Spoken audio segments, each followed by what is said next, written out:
Hello everyone, in this video we are going to discuss two numericals on out of plane eccentric bolted connections.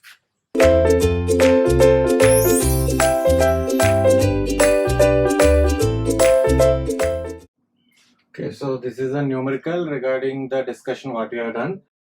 So we have discussed about the eccentric bolted connections, right? So there are two types of eccentric bolted connections. One is in plane eccentricity and another is out of plane eccentricity. So of course we have done the numerical in that topic, that is in plane eccentricity. Now this is related to the out of plane eccentricity. So we know that in out of plane eccentricity the bolts or rivets, one and the same, are subjected to tension and shear. Agree or not? So that tension may be axial or bending. So that we have discussed in our previous session. So now coming to this question. So once go through this question.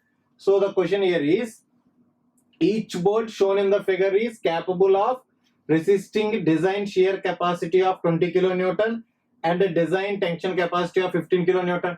Okay, so these are the given information. Now he's asking us the interaction equation as per limit state method of IS 800 2007 is. So now this is the diagram.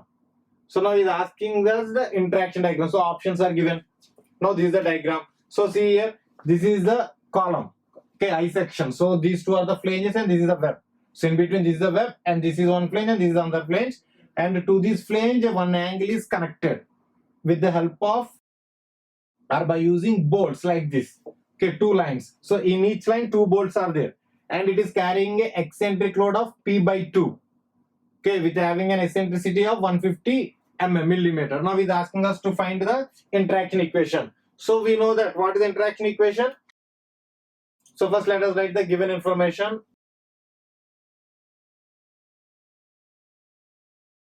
So if we see in the question, it is given that design shear capacity or design shear strength, one and the same. So design shear strength of bolt is how much? 20 kilonewton, that is given. And then design tension capacity of bolt, how much it is? 15 kilonewton. Okay, so these are the given. Now as we discussed, what is interaction equation as per IS 800 2007? Come on now, what is the interaction equation? Once think.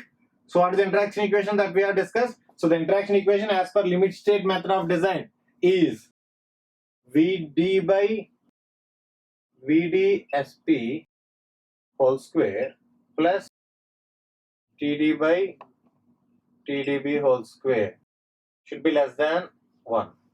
So it should be less than 1, but we are going to take it as it should not be greater than 1. So we are going to take it as less than or equal to 1. Okay, it should not be greater than 1. We are going to take it as less than or equal to 1. So now in this VDSB and TDB is given. Now here we are supposed to find this VD and TD. So how to find this VD and TD? So VD is the factored shear force. Okay, factored shear force in the rivets or on the bolts because of the external applied load, and TD is the factor tensile force or tensile load because of the applied eccentric load. Agree or not? So now how to calculate VD? So come and tell me how to calculate this VD. So VD, if we transfer this eccentric load as a concentric, so what is its effects? Along with the direct load P by 2, it accompanies the bending moment of P by 2 into 150. So this is the bending moment, yes or no? So this much of moment. So if we transfer that eccentric load to the concentric, along with that concentric load or direct load, it accompanies with a bending moment of P by 2 into 150. It is 75 P. So that much of moment it accompanies. So now this load passes through exactly CG. This load P by 2, the direct load or concentric load, passes through the exactly CG of this bolt group. Then obviously this load is shared by all the rivets equally or bolts equally. Now how many bolts are there? 4 bolts are there. So now these 4 bolts share this load equally. Now VD, how much it is? P by 2 into 4, which is P by 8. Agree? So now TD. So TD we can find by using a formula in pure flexure or flexure formula, that is M by I is equal to sigma by y is equal to d by r. Of course, we have seen the derivation in the previous sessions. For the calculation of this TD, we have seen the derivation TD or FD. So what is that? M dash y by sigma y square. That is the formula. So now here how to find M dash? So if you observe this is a symmetrical, and we know that neutral axis lies exactly at the center. Here where the neutral axis lies. So now how much the y1 in this case? So this is 60 mm as it lies exactly at the center. So 60 mm y1, and M dash is equal to how much the M dash in this case? So M dash is it takes exactly half of the bending moment. So if neutral axis lies exactly at the h by 2 at the center, then the moment shared by the top bolts are half of the total moment, which is m by 2. Agree or not? And the bolts below neutral axis will not take any compression due to the pressing action between this connected leg and flange. So of course this is also we have discussed in our previous sessions in detail. Okay. So once go through it or try to remember it or revise. So now M dash, what is M dash? So here I am writing M dash. M dash is equal to total M by 2. So total M is 75P. So 75P by 2, how much it is? 37.5 M. Okay, so this much of M dash. So this is M dash. Now substitute this in this formula. M dash is 37.5 M. Okay, so M is nothing but 37.5 P, not M, sorry.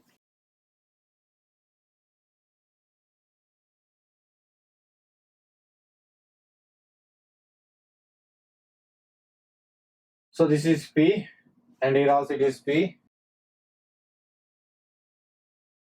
Now how much Y? So how much these bolts are away from our neutral axis? How much distance they are from the neutral axis? It is 60 mm. So into 60 by sigma y square. So we have to take the summation of these two bolts from the distance of the summation of the square of the distance of these bolts from the neutral axis. So how much it is? 2 bolts are there. So 2 into 60 square.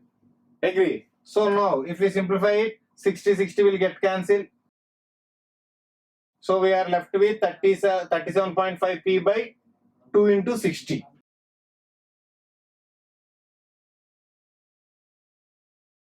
$120. So this is TD. So after calculating VD and TD, so substitute in this formula. So VDSB and TDB are given in the question itself. So substitute. So finally P by 8 into how much it is? VDSB. VDSB how much it is? 20. So 20 whole square plus this is how much? 37.5 P by 120 into how much? This is 15. So this TDB is 15 whole square should be less than or equal to 1. So this is 8 into 20, it is 160. So P by 160 whole square, and upon simplifying 37.5 by 120 into 15, upon simplifying we are going to get it as 48 in the denominator. Okay, so after simplifying it, so use calculus for this. Okay, the reason in the gate examination calculus is there, so virtual calculus we are going to use it. So you can use calculus for the calculations, carrying out the calculations we can use the calculus. So upon carrying out the calculation, in denominator we are going to get 48. Now which option matches? P by 160 whole square plus P by 48 whole square should be less than or equal to 1. This is not 10, 1.0. So which option matches that? Third option, C. This is what I will get. So based on that we can find the load P, yes or no? So once you see here, after getting this equation, of course in this question he is asking us only the interaction curve or interaction equation. So the interaction equation based on the interaction curve he is asking. But if we ask P, based on that can we calculate P or not? Yes, we can calculate P. Come and tell me, so can we calculate P or not? Of course we can calculate. So this much of load this connection can take, or we have to play this much of load on this angle so that it will transmit this load from this angle to this flange of the column without any failure. That is a thing. So take it down. See, if you observe, this is the bending tension. So far we have discussed about bending tension. So now let us solve one numerical or one question in which the axial tension is also there. Okay, in which the axial tension is there. Let us solve that question. So first, as I guess this is completed, so I'm going to rub this. So take the next question.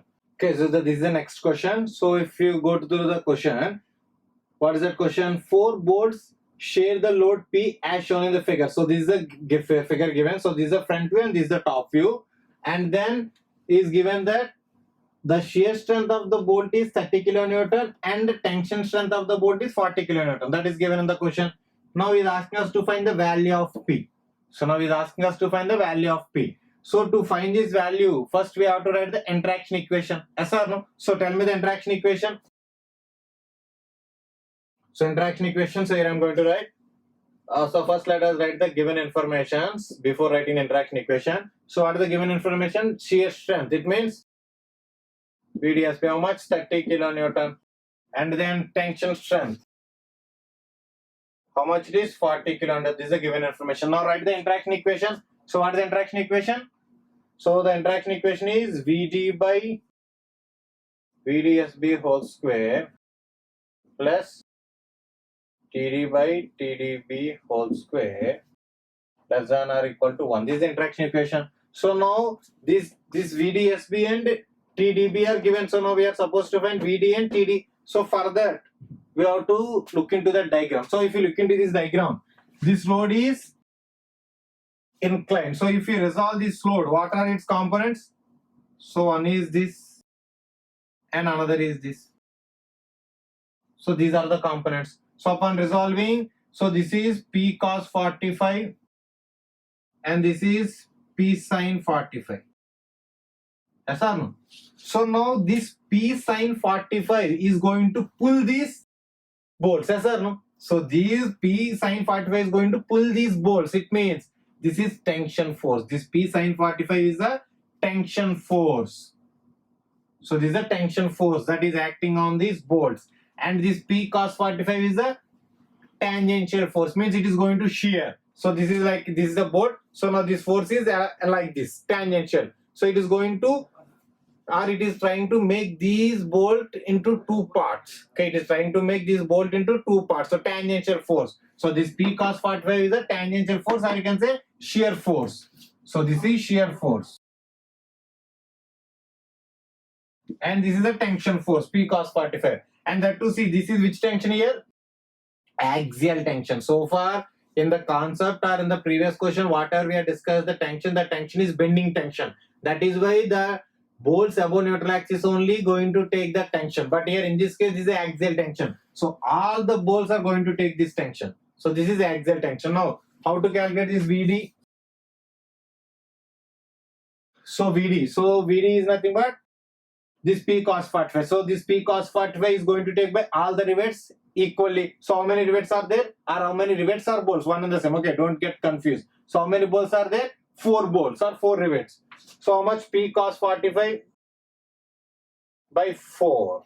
So how much it is? P by 4 root 2. Okay, P by 4 root 2.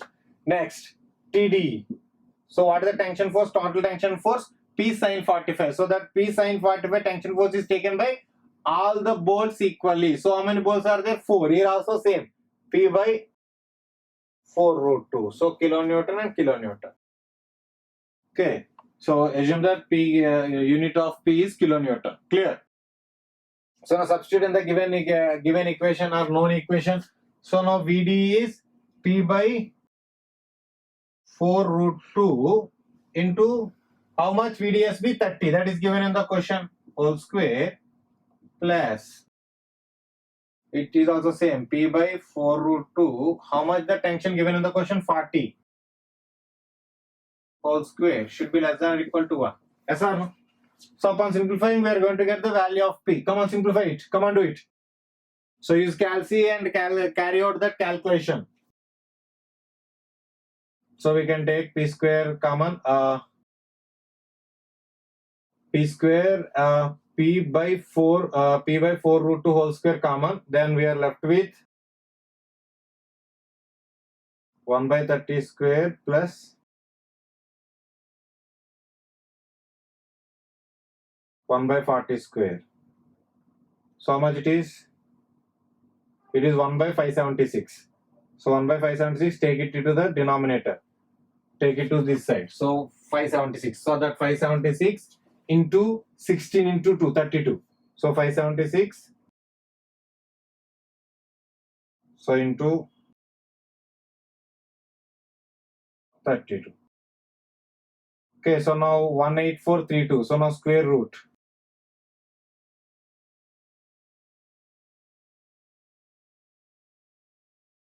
So it is 135.76. So now P value comes out to be 135.76 kilonewton. So that is the value of P.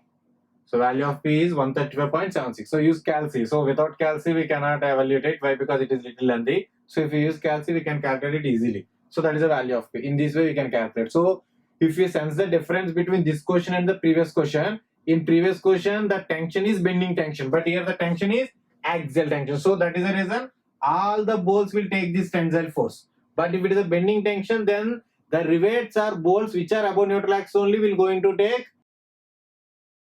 tension, not below neutral axis. Below neutral axis will not take any bending. Okay, they will not take bending compression. So that is the thing you should understand whenever you are carrying out or doing the question relating out of plane eccentricity. Okay, so take it down.